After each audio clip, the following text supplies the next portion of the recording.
Tenemos verdaderamente una extraordinaria satisfacción hoy al recibir aquí al líder del Nouveau Roman, Alain Robbe-Grillet, que como saben ustedes es escritor, novelista y realizador cinematográfico. Sus libros han tenido bastante éxito entre nosotros y han tenido también continuadores de su escuela. Lamentablemente hemos podido asomarnos mucho menos a su cine, del que sin embargo trataremos de hablar en el curso de este diálogo.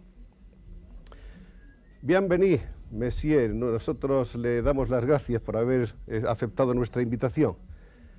Están cumpliéndose ahora 27 años de la publicación de su primera novela, cuando aparece de una manera ciertamente poderosa, arrolladora, el primer fruto de su talento. Sería quizá momento de empezar a considerar qué ha significado, qué papel ha venido a desempeñar en el mundo de las letras el movimiento literario del que usted es el adalid, el Nouveau Roman. Sí. Hay que precisar que el Nouveau Roman no es una escuela literaria. Es decir, no ha habido directrices conjuntas seguidas por escritores.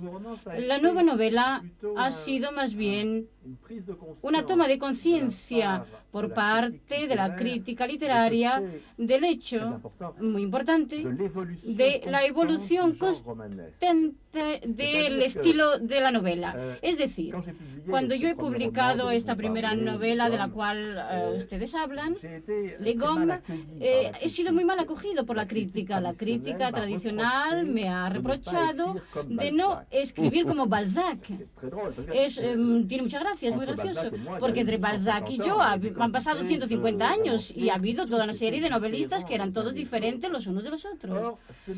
Sin embargo, este mismo reproche, si quiere, se ha hecho también al mismo tiempo a otros escritores muy diferentes de mí.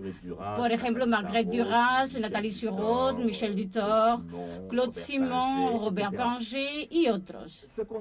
Lo que se ha llamado la nueva novela en esta época es el agrupamiento de todos estos escritores que rechazaban escribir hoy como hace 150 años. Pero también yo dije entonces que siempre hubo una nueva novela. Es decir, la novela siempre es nueva. Flaubert ya ha escrito nuevas novelas en relación a Balzac. Ha habido también la nueva novela de 1850, la nueva novela de 1910, de 1900 con Proust, y el 1920 con Kafka, del 30 con Faulkner, etc. Es decir, que para mí la novela debe ser viva, es decir, debe evolucionar, debe cambiar. El hombre cambia, el mundo cambia, la novela debe cambiar también. Pero entonces había una crítica literaria, académica, muy potente en Francia que pretendía que la novela no cambiara. Esta era la querella, si usted quiere. Esta discusión, este debate es eterna. Siempre hay en todas las sociedades, en todas las ramas de actividad humana, personas que piensan que no hay que cambiar, es los conservadores, y luego las personas que piensan que sí hay que cambiar, y estos son los progresistas. Y creo que en el terreno de la literatura ningún novelista jamás ha sido un gran novelista si no ha sido un novelista nuevo. Y para la pintura lo mismo, la música lo mismo, etc. Sí, de acuerdo. Yo recuerdo precisamente una polémica que hubo entre André Morua, me parece que fue, y nuestro invitado de hoy, en que él le reprochaba, entre otras cosas, el decir que había que terminar con la novela psicológica y que había que escribir un poco como Balzac y como Dostoyevsky. Recuerdo un poco parte de ese diálogo que está recogido también en una revista excepcional de la que tenemos aquí un número especialmente dedicado a nuestro personaje de hoy. Pero admitido que el Nouveau Roman es ante todo eso, la sensación y la necesidad y el deber de evolucionar y de cambiar con los tiempos como el hombre, en los textos de definición de los que tanto se ha escrito como este, por ejemplo, por un Nouveau Roman, se decía entre otras cosas que la novela había que salvarla de dos grandes peligros que la amenazaban sobre otros, el de la esclerosis y el de la descomposición. Habría que preguntar si se han conseguido esos objetivos con Le Nouveau Roman. Lo que es extraño es que hay una frase de Paul Valéry que se asemeja mucho a la de usted. El orden es el desorden. Todo lo que se lanza amenaza al mundo. Es decir, todo en nuestra vida cotidiana, nosotros en tanto que individuos y la sociedad en su conjunto y que nos rodea también, están amenazadas por estos dos polos, la esclerosis y la descomposición, como usted dice, que Valéry llamaba el orden y el desorden. Son dos polos que existen en efecto y seguramente existen en la cabeza de cada uno de nosotros. Es decir, yo no soy tampoco totalmente del lado de la revolución, si quiere. Es decir, en cada uno de nosotros hay, dentro de nuestra cabeza hay una parte de conservatismo y una parte de búsqueda de proyectos, etcétera.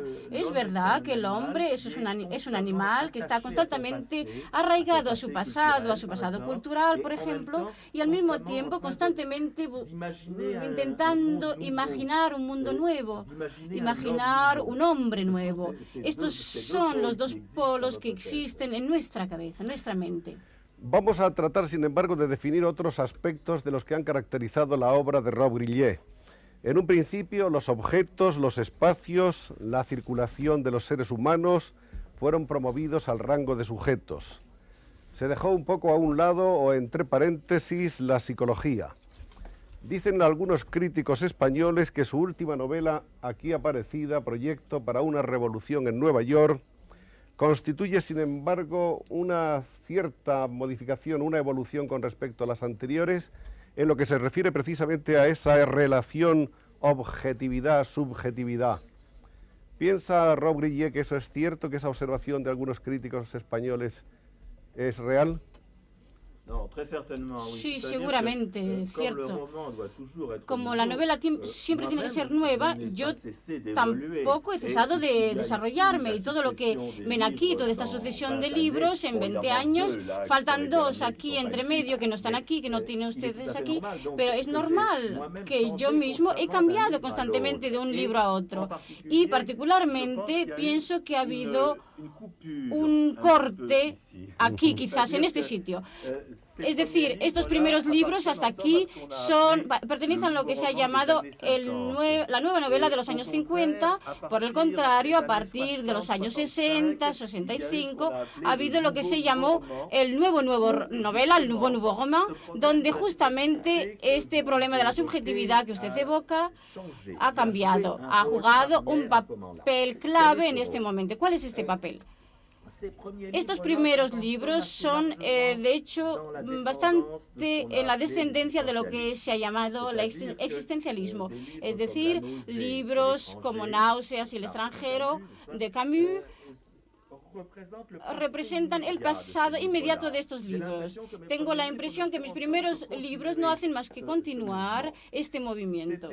Esto todavía una representación del mundo, de lo que se trataba aquí. Por el contrario, a partir de este nueva novela, parece que el novelista, no solo yo, sino también Lutoc, Simon y los otros novelistas del nuevo roman, han tomado conciencia más o menos en el mismo momento de que el papel del novelista no era de representar al mundo tal como es.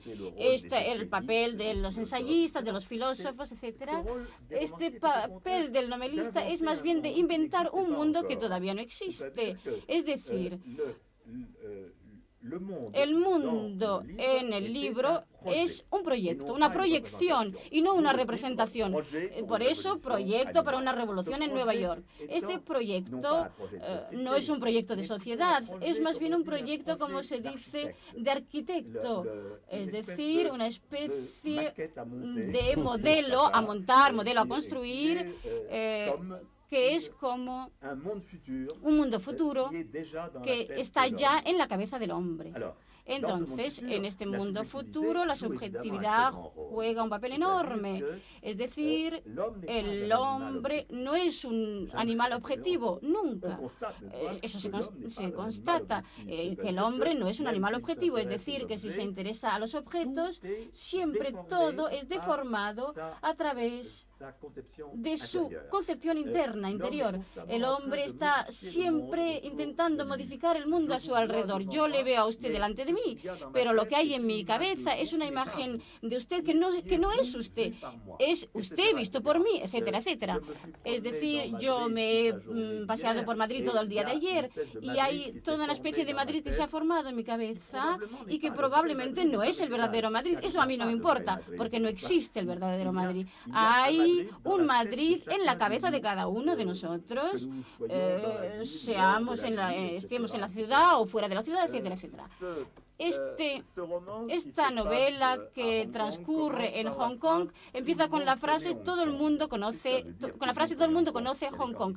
Hay miles de personas, de lectores sobre todo, que no han visitado la ciudad de Hong Kong. ¿Qué significa eso? Yo quiero decir que incluso para los que no han ido, hay una especie de Hong Kong imaginario.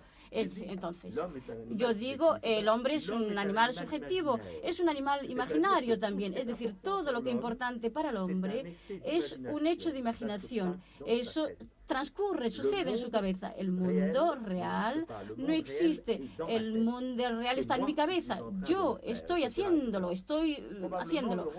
Quizás el papel de los artistas es justamente es decir, estar siempre un poquito más, ser más audaz en esta imaginación del mundo. Está muy claro, nos ha explicado muy bien Alain cómo él advierte dos etapas muy claras y concretas en su obra. La primera, que abarca desde Le Gomme, la primera de las novelas, hasta En el laberinto, y ahí él mismo ha abierto una brecha, una escisión que señala el arranque de la segunda etapa.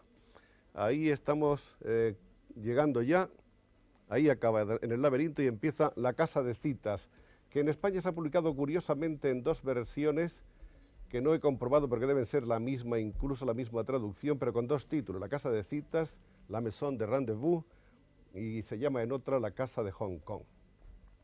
A partir de ahí y en adelante nos dice Alain que esta es otra etapa que se ha llamado en Francia Le Nouveau Roman, o sea, la nueva novela.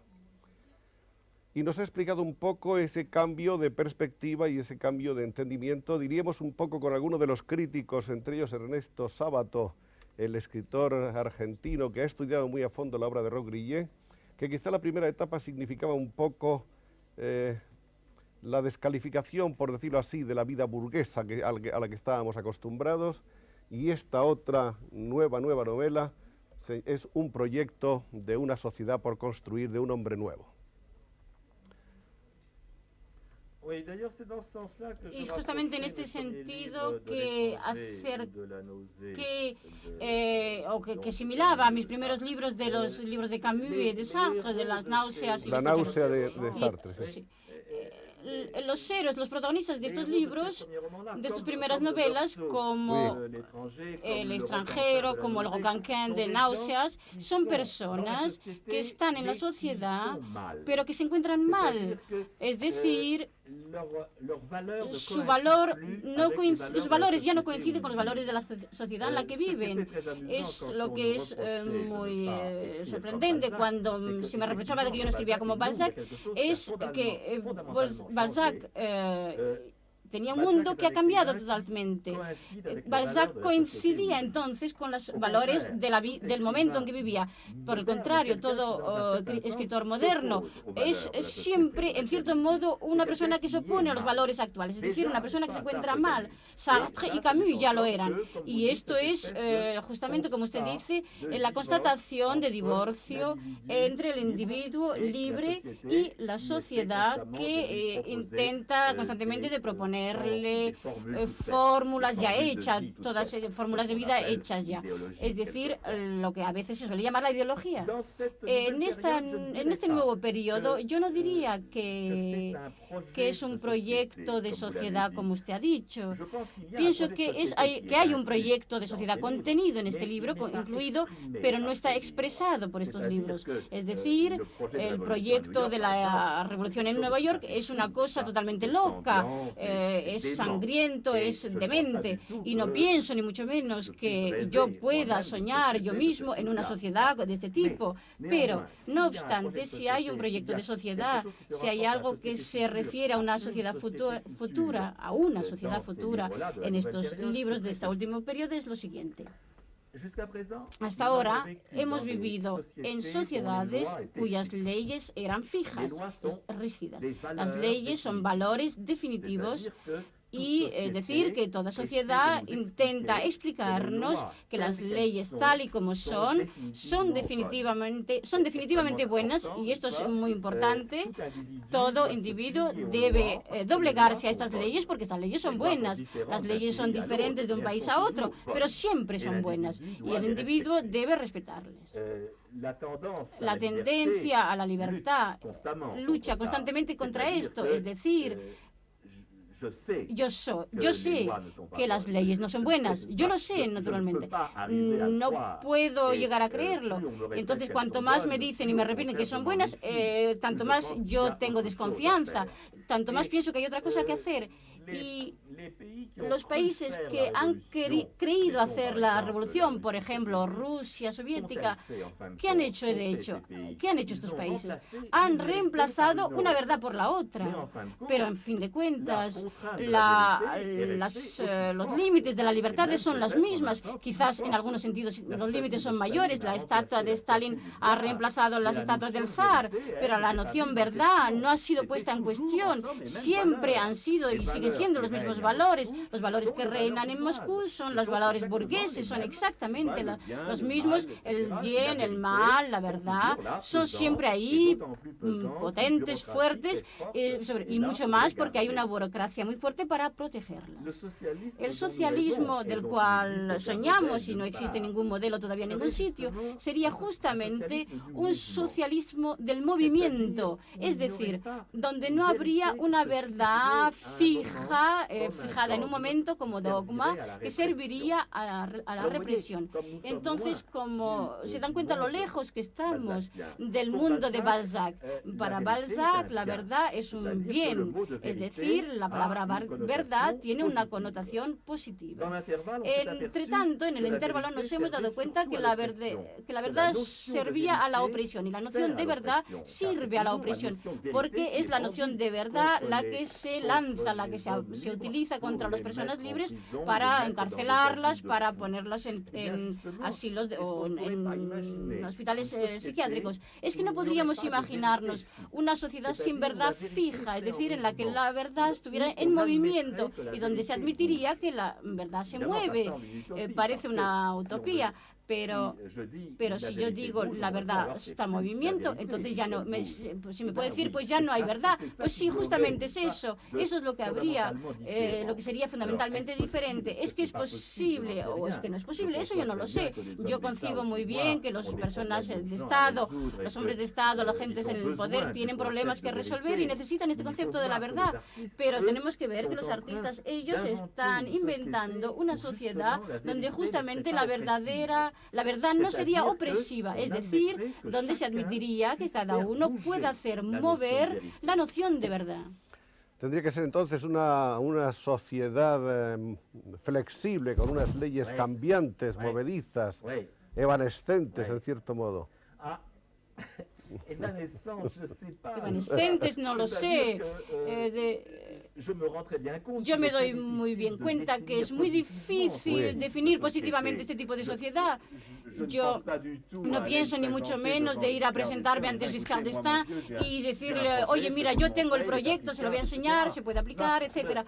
No, el proyecto de los escritores o los proyectos de los escritores son proyectos lejanos. Cuando ha habido luchas concretas, políticas en Francia, yo he participado en ellas. He participado de manera positiva, basándome en verdades y no, ni mucho menos, basándome en este tipo de literatura. Cuando hay guerras coloniales, cuando hay luchas antifascistas, etcétera, hay cosas urgentes que hacer, para las cuales existe ya sentido, existen ya valores. El proyecto de un hombre futuro empieza allí donde el sentido empieza a vacilar, cuando empieza empieza a vacilar, a tambalearse, y donde uno se pregunta es que quizás hay otras cosas posibles y no solo reproducir siempre las mismas formas represivas, e incluso lo vemos cada vez más, son cada vez más opresivas. ¿Usted piensa que el escritor debe ser siempre un hombre realmente comprometido con su tiempo y con su sociedad y con su pueblo? Sí, pero no más que los demás. Es decir, personalmente yo tengo una vida social, tengo una vida de ciudadano, y en tanto que ciudadano estoy empeñado en luchas cotidianas, pero en tanto que escritor el compromiso es muy diferente, porque sobre este punto yo me separo totalmente de Jean-Paul Sartre, para el cual justamente era el mismo compromiso, el compromiso del hombre de la calle era del mismo tipo que el del escritor. Yo no creo. Yo creo que el escritor tiene dos compromisos. Tiene, por un lado, comprometido en la sociedad como el hombre de la calle en luchas cotidianas, y por otro lado, tiene otro tipo de compromiso, es decir, está intentando inventar un mundo futuro sobre el cual todavía no sabemos nada. Y, naturalmente, no solo el escritor solo, solitario, sino un conjunto de escritores, de cineastas, de pintores, músicos, de artistas en general, o filósofos incluso. ¿Usted piensa que todos los modelos políticos que están en vigor hoy están realmente en crisis?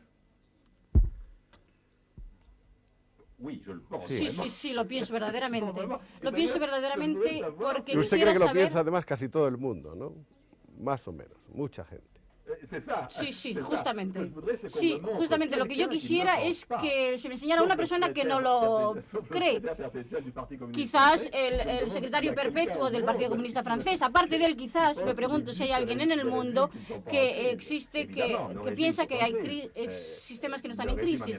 El sistema americano está en crisis, el sistema francés está en crisis, el sistema soviético está en crisis, en realidad. Lo que pasa es que este lo enmascara mejor. Lo que falta quizás es imaginación, inventar nuevos modelos.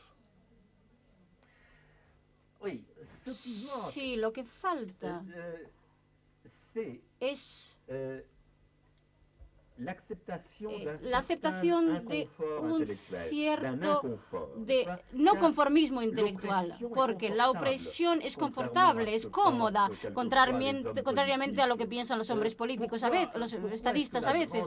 ¿Por qué la gran mayoría del pueblo alemán estuvo de acuerdo en el fondo con el régimen hitleriano? Porque justamente el orden es cómodo, es confortable, la verdad opresiva tiene algo de cómodo. Por el contrario, la libertad tiene algo de molestante. Es decir, si yo soy libre, es como si tuviera cada momento tuviera que inventar algo nuevo cada instante. En cada instante tengo que decirme, todo hay que inventarlo.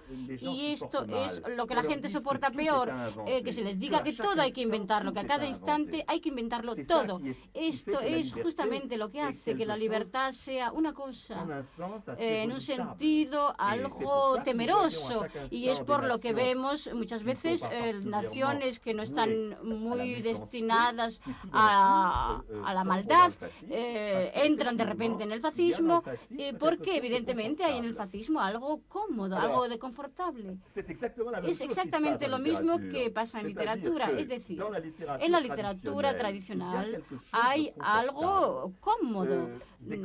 Hay cantidad de escritores franceses que tienen un público mucho mayor que el mío. Yo podría citarles muchos: François Sagan, Henri Troyat, muchos otros escritores muy públicos, muy conocidos, muy populares, que son muy bien vistos por el público. Y justamente son bien vistos porque no les molestan, les proponen a los lectores un mundo ya todo hecho, donde los valores son conocidos, son estables, son asegurados. deslumbrantes y podemos adelantarnos en este mundo como sobre algo constantemente coherente y seguro.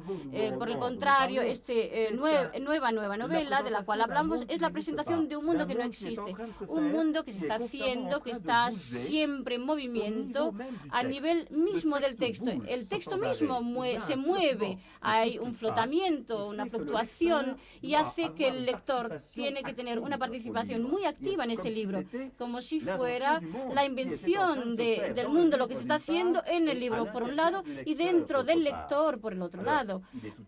Y entonces es totalmente normal que en estas condiciones el público de esta nueva novela sea menos importante, es normal. Yo no me quejo de ello, no me quejo nada de eso. Parece claro que el Nouveau Roman exige más, tanto desde el punto de vista de la creación como de la interpretación, al escritor como al lector. Es decir, parece mucho más fácil escribir de acuerdo a la manera tradicional y pensando en un lector tradicional que esforzarse en crear una nueva manera de expresarse, ¿no? Y de ser entendido. Sí, es decir que si el lector es alguien cansado que llega a su casa después de una jornada de trabajo, después de 8 horas de empresa o 10 horas de oficina para un jefe de empresa, etcétera. Si es esto, entonces el lector, si es este el lector de la novela, entonces normalmente este lector buscará el reposo.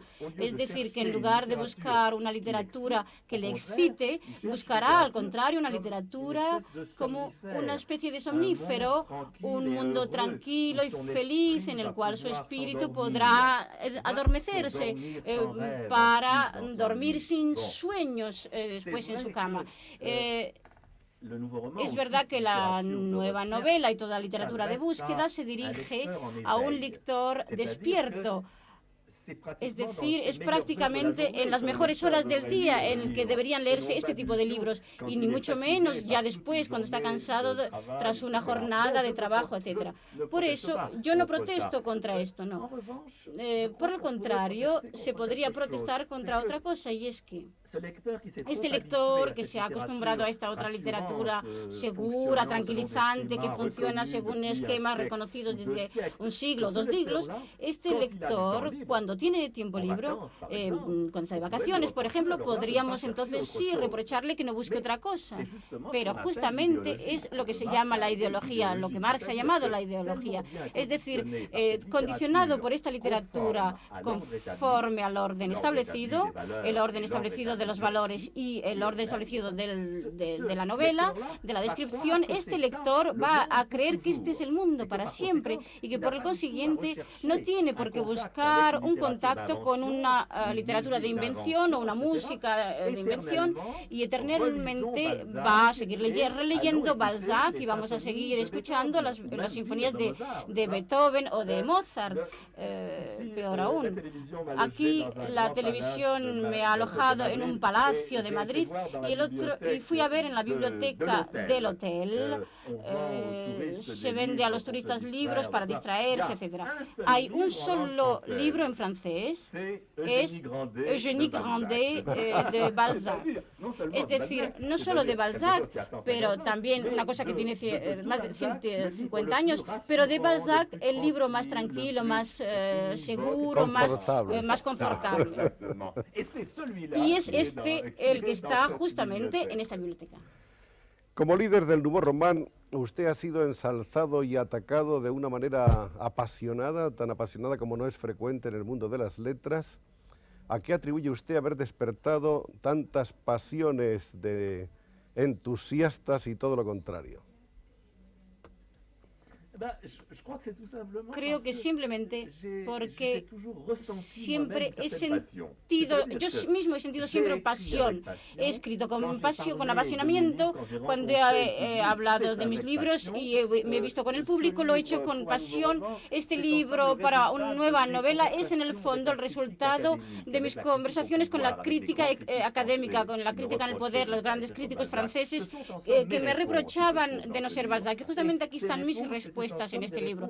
Y son respuestas apasionadas. Y esta pasión que yo he puesto es lo que se me ha devuelto. Es una especie de intercambio de la cual puedo ser en el fondo muy feliz. El hecho de haber sido atacado no me duele, me parece normal. Yo he luchado contra el orden establecido de la novela, de la descripción, y he sido atacado por los perros de guardia de este sistema. Eso es normal. Yo he jugado mi papel, la crítica académica ha desempeñado su papel también. Eso hace que, como he dicho al principio, que la nueva novela ha desempeñado un gran papel, y es justamente porque estos problemas han sobrepasado ya a mi propia persona. Es decir, yo he sentido en estos momentos que todas las explicaciones que yo daba a la crítica, en cierto sentido, la han despertado, especialmente haciendo leer a grandes escritores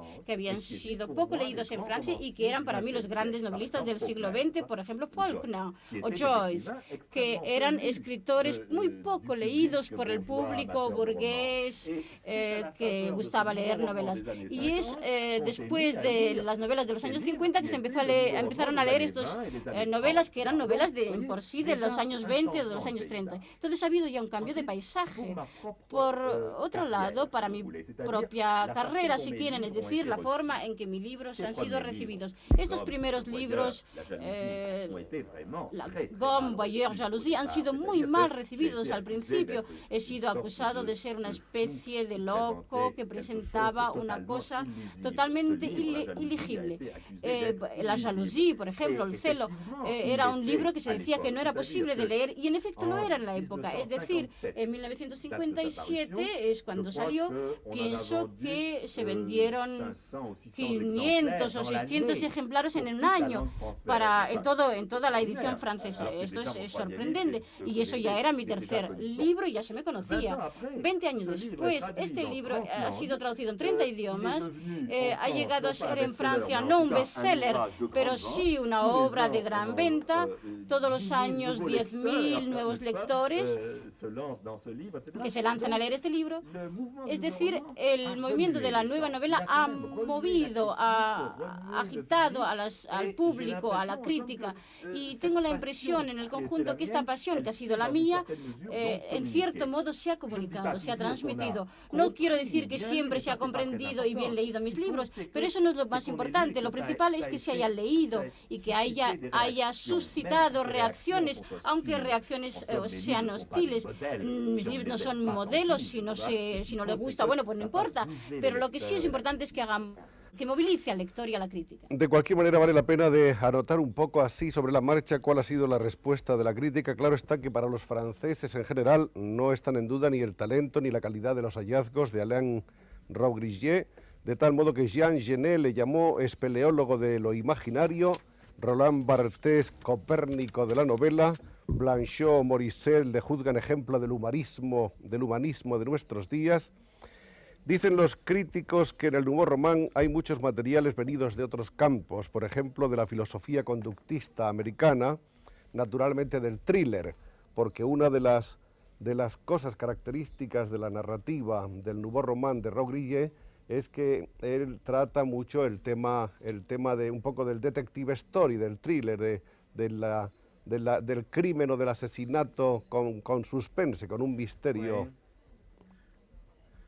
Que no sé si es deliberado, si es un poco como un truco para hacer que resulte más digerible y más fácil de conquistar el lector resistente a esos primeros ataques. ¿No? No, de todas formas, otros han señalado también que mostraron que el esquema policíaco es un esquema muy interesante en la vida moderna. Hay un ensayo del gran escritor argentino Jorge Luis Borges, sobre este hecho. Borges dice, toda gran novela moderna es una novela policíaca. Es decir, Sanctuaire de Faulkner es el santuario de Faulkner. El proceso de Kafka es también una novela policíaca. Los libros de Henry James son también novelas policíacas, y Borges él mismo ha imaginado muchos esquemas policíacos, especialmente con su amiga Cazares. Quizás esto no es muy francés, como usted ha destacado y ha señalado. Tiene un cierto relación con el thriller, con la novela americana, y quizás es una de las cosas que ha chocado en Francia al principio de la nueva novela, y es que esta nueva novela francesa no es muy francesa en el fondo, es decir, sus orígenes no son Maurois y Mauriac y Montherlant, las tres M's. Los tres grandes que nos han precedido inmediatamente. Es más bien es el judío checo-alemán Kafka, el irlandés Joyce, el yanqui del sur Faulkner, Borges, que es un español completamente internacionalizado, etcétera, etcétera. Todas estas influencias que hemos recibido y que son de estos grandes escritores del siglo XX, para nosotros no son franceses. Es decir, en el patrimonio francés hay también Proust, pero en el conjunto las búsquedas novelísticas se han hecho más bien fuera de Francia que dentro de Francia. Y ha habido una cosa destacable en la crítica académica francesa, y es que ignoraba totalmente la literatura extranjera. Había una especie de imperialismo cultural francés que pretende que no se interese, que no haya interés por lo que se escribe en los otros idiomas, en las otras lenguas. Y esta es una de las cosas que la nueva novela ha cambiado. Hemos una internacionalización de la novela, y si he tenido después discípulos en países españoles o anglosajones o alemanes, es de hecho normal, muy normal, porque si se me devolvía un poco lo que yo había dado. Es esta especie de intercambio continuo que en efecto es la historia de lo moderno. No hay actualmente una vida moderna, un moderno francés, español, el Guernica de Picasso que va a volver a España. Es que es un cuadro esencialmente español, es un cuadro que pertenece a la sociedad occidental europea, ha sido hecho por un español, pero no creo tanto en el nacionalismo de las culturas, no creo tanto en ello. Por eso cuando se quiere en Francia hacer especies de guetos, los escritores bretones, alsacianos, los escritores mujeres, los escritores homosexuales, como si hubiera categorías así, razas de escritores dentro de un país. No creo nada en eso. Yo tengo más puntos comunes con el escritor Borges que un francés que pueda vivir en la misma ciudad que yo. Antes le citaba yo a este escritor que es amigo de Borges, por cierto, Ernesto Sábato. Usted, en la bibliografía suya, que está en este número de Oblique, figura este texto, de modo que supongo que usted lo conoce. El texto de Sábato se llama Las pretensiones de Raúl Grillet. ¿Lo recuerda usted? Ha sido uno de sus detractores. No. Lo conozco seguramente, pero salió en una época... Se publicó en la revista Sur de Buenos Aires y ahora apareció en otro libro de Sábato que se llama El escritor y sus fantasmas. Sí. Él le define a usted como autor de una obra que equivale a la reducción al absurdo de una mentalidad en liquidación. Y finalmente, él dice, después de un largo estudio sobre su obra y sobre la de Nathalie, etcétera, que duda de que sea usted el inventor de la novela del porvenir como ingenuamente supone. Bueno, quiero decir que es uno de los detractores, que por otra parte quizá desde el polo latinoamericano sea más explicable. Usted sabe, sin embargo, que en España ha protagonizado un hecho ciertamente insólito en nuestra literatura. Usted ha proporcionado un utillaje formalista a una novela que se quiere especialmente crítica, comprometida en las luchas sociales, así Ferlosio, Goytisolo, Fernández Santos y quizá de una manera más completa Juan García Hortelano, que asimiló concienzudamente el objetivismo conductista. Quisiera saber si usted conoce a sus seguidores españoles, si les ha leído, si sabe quiénes son y cómo es su obra. Es decir, sí, los conozco naturalmente, pero no los leo fácilmente porque solo leo fácilmente el francés. Y muchos de estos autores, dos han sido traducidos en francés hasta el momento y algunas de sus obras han sido traducidas, pero no siempre las más avanzadas. En cuanto a las críticas de Sabato, yo puedo perfectamente admitirlas. No me molesta nada que Sabato piensa que yo no estoy inventando la novela del avenir, del futuro. Yo tampoco estoy inventándolo en realidad. Está inventándose. Es decir, a través de un cierto número de creadores que comprenden también, que comprende también a estos jóvenes escritores de los cuales he hablado, se está inventando algo nuevo. Lo que creo muy fuertemente es que un mundo nuevo se está inventando a través de personas muy diversas, muy diferentes, que pueden ser muy parecidas a mí, pero también totalmente diferentes de mí. Eso no tiene importancia. Pero no obstante, hay una cosa de la que sí estoy segura, y es que la revista Sur no es una revista que está inventando algo nuevo, es una revista hecha por amigos de Borges, pero que es una revista muy reaccionaria, que siempre ha colaborado con escritores reaccionarios y en la parte de Borges, y el aspecto de Borges en este sentido es también el aspecto reaccionario. Él tiene los dos aspectos, el aspecto reaccionario y nuevo. Entonces no soy yo el que estoy inventando, es algo que se está inventando, y esto se está inventando en las mentes de las personas a través de una cantidad de formas literarias, pictóricas, cinematográficas, muy diversas. Aquí, por ejemplo, en la España contemporánea hay un gran creador de cine que es Saura, y la obra de Saura comporta sin duda algo que está inventando un mundo futuro.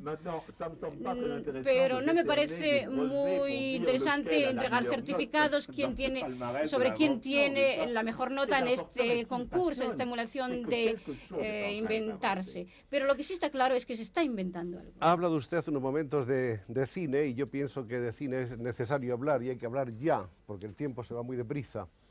Porque se ha dicho que su narrativa, que su manera de escribir es un poco la escuela de la mirada, y se apoya un poco en el cine. Usted ha escrito una prosa que en cierto modo es, en definición de algunos de los estudiosos de su obra, la mirada del hombre corriente, del hombre de la calle que ve el horizonte y el espectáculo de cada día. ¿Qué piensa usted de eso, sobre la escuela de la mirada, que hay varios ensayos publicados? Sí, se han llamado esto escuela de la mirada, pero me parece que es un término que no conviene mucho, que no es muy apropiado, porque creo que en este libro, por ejemplo, también es el oído el que está privilegiado. Hay una lucha entre los sentidos, hay una lucha entre el oído y la vista, una persona que oye ruidos y que se asegura mirando. La influencia del cine en mis obras no estoy tan convencido. Y además, incluso algunos ensayistas humorísticos se han divertido buscando la influencia del cine en Dickens y Stendhal. Es decir, siempre se puede encontrar elementos que parecen movimientos similares a cortes cinematográficos, a fragmentos cinematográficos.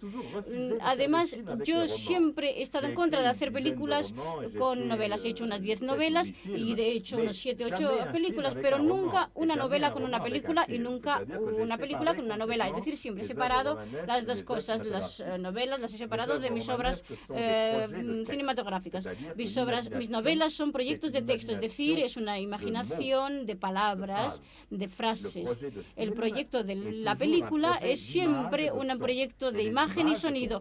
Y las imágenes no son palabras. Lo que ha habido probablemente es efectos de montaje cinematográfico, pero quizás que forman parte del humor de estos libros. Es decir, choques cinematográficos han sido anotados voluntariamente en el estado de la parte humorística con ayuda de un texto que hace alusión al cine. No creo que se pueda traspasarlos, transponerlos de uno al otro. Y además, cuando se han hecho películas con mis novelas, en general, no creo que se haya podido reencontrar la misma violencia, el mismo movimiento. Creo que son dos formas de arte muy diferentes, muy diferentes. Y bueno, hago películas y escribo novelas, pero yo no es como novelista que escribo para las películas ni como cinematógrafo que hago mis libros. Veo, por ejemplo, sin embargo, que algunas de las obras escritas para cine o de los guiones escritos para cine se llaman cine román, como L'Immortel que tenemos aquí. Pero eso es cuando he publicado, es porque cuando he publicado en librería, es decir, el guión, lo que en francés llamamos el script, el guión, no sabía qué poner como género. Entonces no es un guión, no es una historia, no es una novela. Entonces he tomado la palabra cine-novela, pero es solamente el libro que se publica bajo el título el año pasado en Marienbad es el guión tal como yo lo he escrito para entregárselo a Alain René.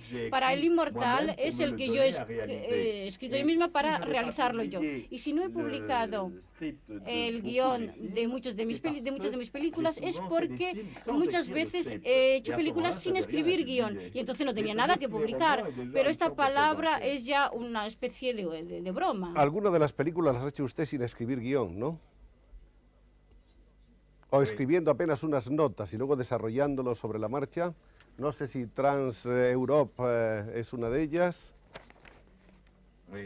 Ese tipo de experiencia resulta mucho más creativo desde el punto de vista del realizador cinematográfico, claro.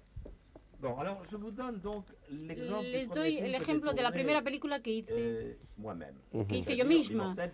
Yo mismo, es decir, El Inmortal, porque el Marienbad ha sido hecho por René.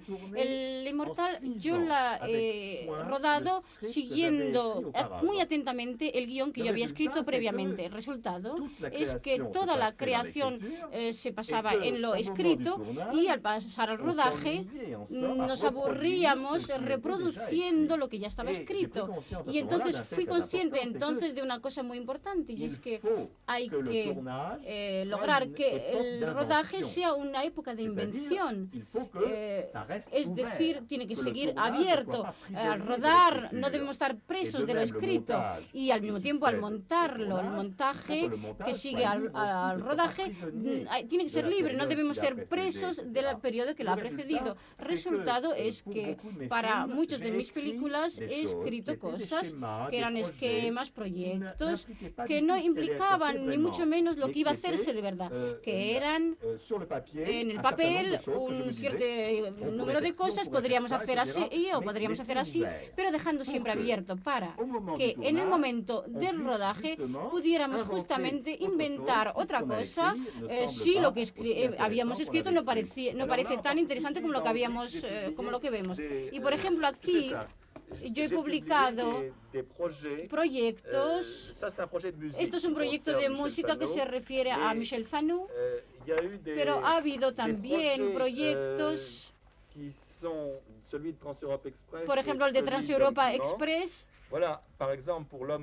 Por ejemplo, El hombre que miente, que es la tercera película que hice, es un comienzo que fue escrito. Esto fue lo que se escribió y esto es lo que nos sirvió para el rodaje. Y después, comparando los fotogramas que están puestos en el margen, que lo que se escribió al principio a veces es bastante parecido, pero otras veces, por el contrario, es extraordinariamente alejado resultado de lo que se realizó después. Y luego, entonces, otro tipo de proyecto para esta misma película, que es el proyecto sonoro.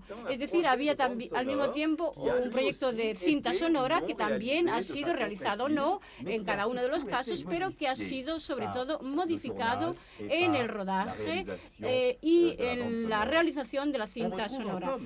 Reencontramos en el fondo la preocupación de la libertad, es decir, la ley que no debe ser fija. Un guión como el del Inmortal que se respeta en el rodaje es una ley fija. Entonces yo sigo de nuevo, soy de nuevo un reproductor de una ideología, de una identidad.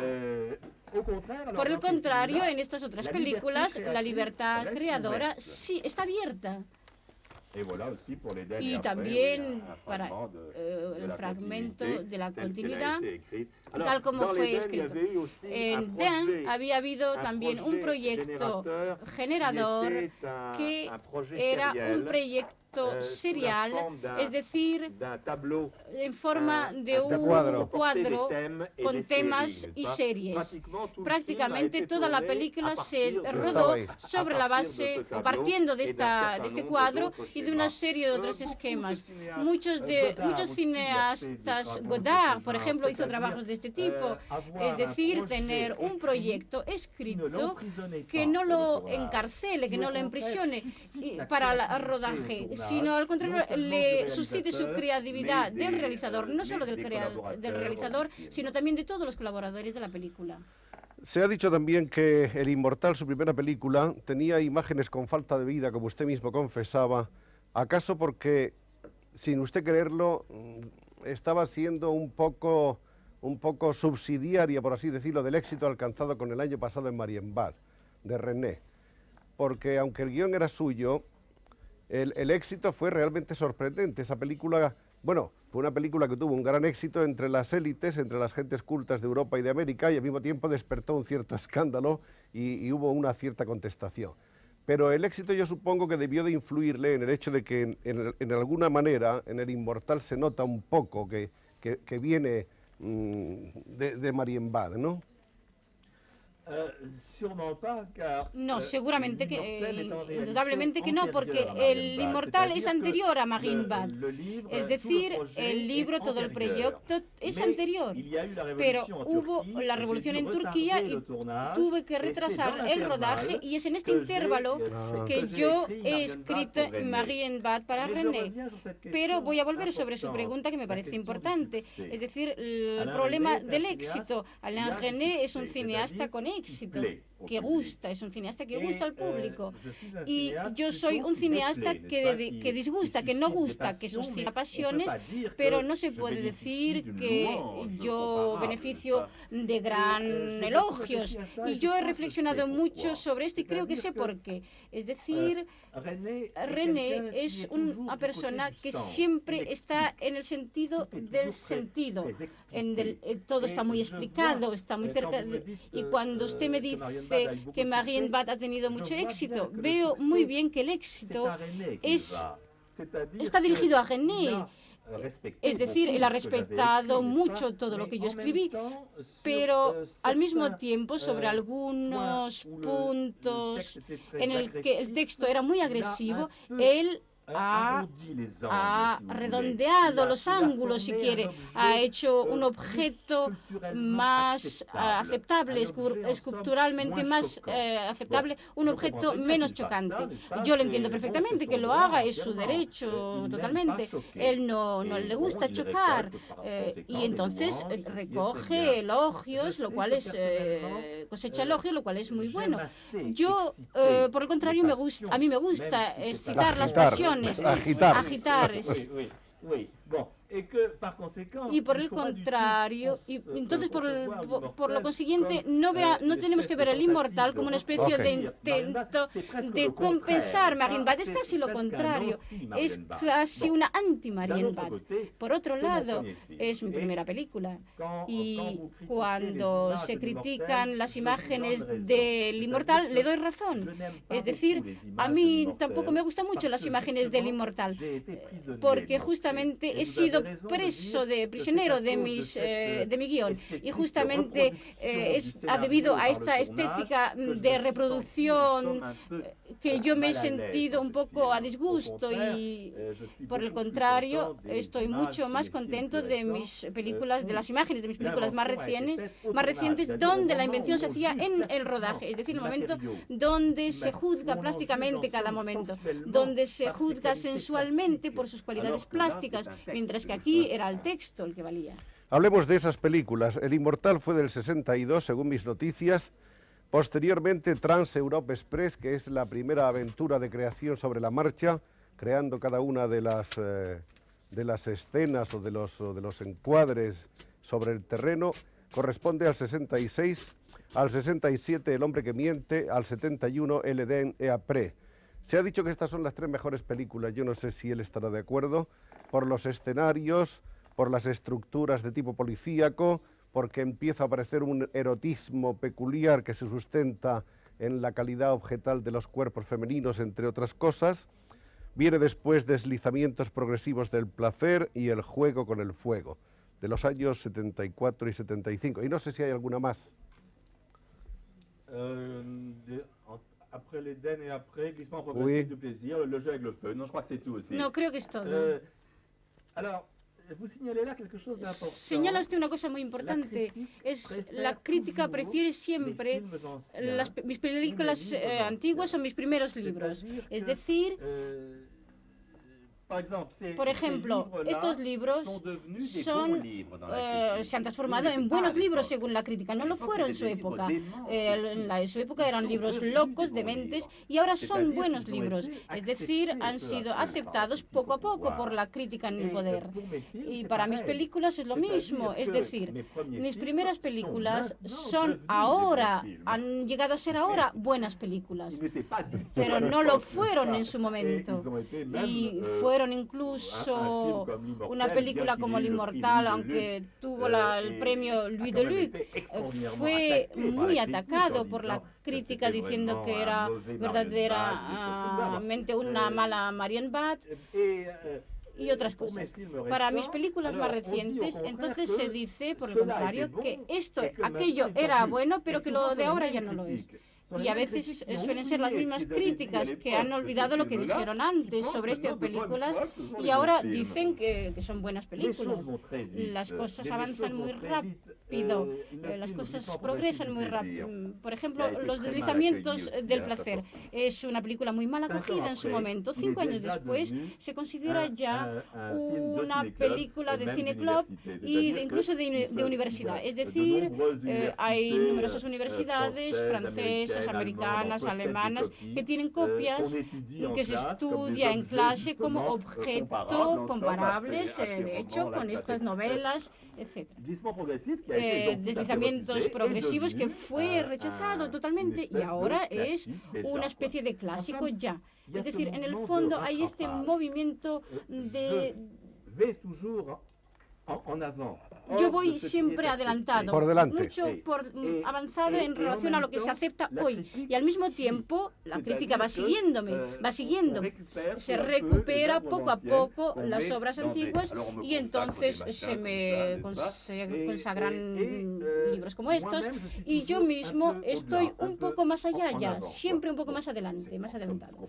En el fondo es lo mejor que uno puede desearse, es decir, que el escritor no se deje encerrar en él mismo en las formas que ha creado previamente, anteriormente. Vamos a mostrar brevemente algunas fotos de este libro. Aquí tenemos a Alain Robbe-Grillet, precisamente durante el rodaje del Edén. Arriba está con un grupo de escritores, me parece. Ahí está Nathalie. Ah oui, Samuel Beckett, Sí. Claude Simon. C'est moi, ça sans barbe, oui. Soy yo, pero sin barba. Alors là, c'est le tournage de l'Éden. Esto es el rodaje del Edén. Un opérateur checoslovaque. Es un operador checoslovaco, un cameraman checoslovaco, que fue el último. Ah, ben alors c'est avec barbe, donc c'est plus tard. Esto es ya con barba, entonces ya es más tarde. Es en la última película, era una cámara muy buena la que yo tenía aquí. Juego con el fuego, Jeu avec le feu. Esto es como actor en la película Transatlántico Express. Esta es mi mujer Catherine, que también desempeñaba un papel en esta película. Estamos en un tren y una historia transcurre en este tren al mismo tiempo, una historia policíaca que se parece a la que inventamos, pero que es muy diferente al mismo tiempo. ¿Cuál es la película de la que está más contento? Hay dos que a mí me gustan mucho. Estos también son la del Transit Express. El hombre que miente y deslizamiento progresivo del placer. El hombre que miente no ha tenido mucho éxito, de todas formas. Es Trintignant que reproduce una forma de estrangular, que yo le enseño de una forma poco académica, pero en realidad no es así. Pero para la estética yo necesitaba hacerlo así. Y aquí lo está reproduciendo. Y es Marie-France Bizy con Trintignant. Decíamos que son dos películas las que prefiere, ¿no? El hombre que miente y deslizamientos progresivos del placer, porque son películas cuyo funcionamiento representa para mí algo muy completo, muy fuerte, mientras que El Inmortal Eden después son películas más flotantes, más fluctuantes. Esta es el Edén. Esto es Juego con el Fuego. Es mi última película, son fantasmas sexuales grandiosos. Es la ópera de París transformada en casa de fantasmas. Esto es Juego con el Fuego. Un cura asesino. Tenemos el tiempo ya muy justo, estamos en la frontera, vamos a decir que hasta 1952, Alain estudió el bachillerato, hizo ingeniería, es ingeniero agrónomo, también hizo un curso creo que de estadística. En el año 52, cuando comienza la treintena, irrumpe poderosamente en la literatura con Le Gomme, Prix Fénéon 1953, que en España se llamó, como vemos ahí, La doble muerte del profesor Dupont. Un título que no se parece en nada al original. Relata esta novela la relación entre un asesinato y el hombre que ha venido a investigarlo. Un crítico americano, Lionel Trilling, ha escrito que consigue crear en el lector, con una frialdad casi objetual de sus descripciones, la sensación y la certidumbre de que se le está contando algo más que apariencias, que se le están contando los datos que existen entre objetos, gestos y situaciones, evitando todo comentario psicológico e ideológico sobre la acción de los caracteres. En 1954 aparece El Mirón, premio de los críticos, año 56. También hay en esta novela un asesino que ha sido visto por alguien insólito. En el 57, La jalousie, la celosía, relata las acciones de una esposa y su amante tal y como son vistos por el esposo celoso y maquinador. En el 59, En el laberinto. En el 65, La casa de citas o La casa de Hong Kong. En el 71, Proyecto para una revolución en Nueva York. En el año 76, Topología de una ciudad fantasma, y en el 78, Recuerdos del Triángulo de Oro. Hay además un libro de relatos instantáneas, el libro de ensayos ya citado por un Nouveau Roman, y los guiones de cine y cine román, entre los cuales están los títulos ya mencionados con anterioridad. Las cosas más destacadas aparte de esto, bueno, es un gran aficionado a la pintura, él pintó creo que antes de escribir, hay también un capítulo en este libro dedicado a su pintura, creo que sigue pintando siempre aunque poco. En su vida privada ha tenido experiencias cosmopolitas, según creo usted ha vivido en Guinea, en Marruecos, en Martinica y en Guadalupe en su juventud. Es asesor de Ediciones de Minuit, que ha sido la editorial que le ha publicado siempre. Ha dictado cursos y conferencias prácticamente en todas las universidades de Europa y América. En España le hemos tenido muy poco, creo que una vez fue invitado en Barcelona. Está casado con Catherine desde el año 57 y creo que ahora está ilusionadísimo con una casa en la que está tratando de tener muchas flores y muchas cosas. Se ha parado en los alrededores de Prado del Rey a ver las flores que en estos días alegran los campos de Castilla. Bien, y en este momento, ¿qué es lo que hace Alain? Escribe, piensa en volver al cine. ¿Dónde están sus ideas de hoy? Tengo varios proyectos en curso. Algunos quizás no se realizarán, no es superstición, pero a mí no me gusta hablar mucho de proyectos, sobre todo, por ejemplo, proyectos de cine. El cine va muy mal, ustedes lo saben, el cine de búsqueda o el cine comercial va muy mal los dos, y por lo tanto la película que yo tengo en mente quizás no lo podré realizar jamás. Por eso prefiero no hablar de ello. En cuanto a libros, he aceptado hacer para las ediciones de Seuil, editorial du Seuil, un libro que se llama El hombre creado por sí mismo. Es decir, el Seuil ha decidido que los escritores en vida hagan su propia biografía, su bibliografía. Yo he aceptado hacer esto y es lo que estoy haciendo ahora justamente en estos momentos. Bueno, creo que todos los innumerables españoles que han seguido el movimiento de la nueva novela con interés y con curiosidad habrán sentido hoy una extraordinaria satisfacción al encontrarse aquí con el protagonista del movimiento y al haber escuchado las muchas cosas importantes que nos ha dicho. Lástima que el tiempo se nos acabe siempre antes de lo que queremos, pero esperamos que en el futuro tendremos otras oportunidades de reencontrarnos con Alain Robbe-Grillet, al que le decimos de nuevo gracias por haber venido y hasta siempre. Je vous remercie aussi. Muchas gracias.